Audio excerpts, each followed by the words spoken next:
આદાબ નમસ્કાર પ્રિય માતા પિતાઓ, આજે હું વાત કરીશ આપણા વિસ્તારની અંદર વાવથરા જિલ્લામાં થોડા દિવસ પહેલાં કે બે બાળકોના જે જીવ ગયા છે એ દવાના લીધે ગયા છે. તો મારી તમામ માતા પિતાઓને વિનંતી છે કે આપણે બધા જ પશુપાલન અને ખેતી ઉદ્યોગ સાથે સંકળાયેલા છીએ. ખેતરમાં વપરાતી જંતુનાશક દવા હોય કે કોઈ પણ પ્રકારની રાસાયણિક દવા હોય એ બાળકોના સંપર્કમાં ન આવે એની ખાસ તકેદારી રાખવી જોઈએ. અને એ જે દવા જે છે એ દવાની અંદર પોઈઝન હોય છે, ઝેર હોય છે કે જે બાળકને નુકસાન કરી શકે છે.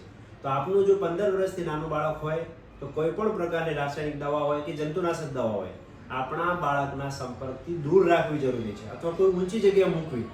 એ કોઈ વસ્તુ સમજીને ખાઈ ન જાય અને પાણી સમજીને પી ન લે, એનું ખાસ ધ્યાન રાખવું જરૂરી છે. કારણ કે આપણે બધા પશુપાલન સાથે જોડાયેલા છે, ખેતી ઉદ્યોગ સાથે જોડાયેલા છે.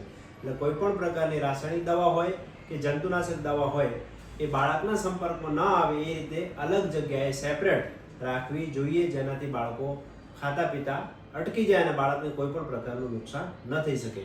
એઝ એ બાળરોગ નિષ્ણાત તરીકે મારી તમામને વિનંતી છે કે કોઈ પણ પ્રકારની જે દવા વપરાતી હોય ખેતીની અંદર એ આપણા બાળકના સંપર્કથી દૂર રાખો, કે જેનાથી આપણું બાળક ભવિષ્યની અંદર દવા ખાઈ જાય, ન ખાઈ જાય અથવા પીએ નહીં, અને એનાથી બાળકને આપણે બચાવી શકીએ છીએ. Thank you so much.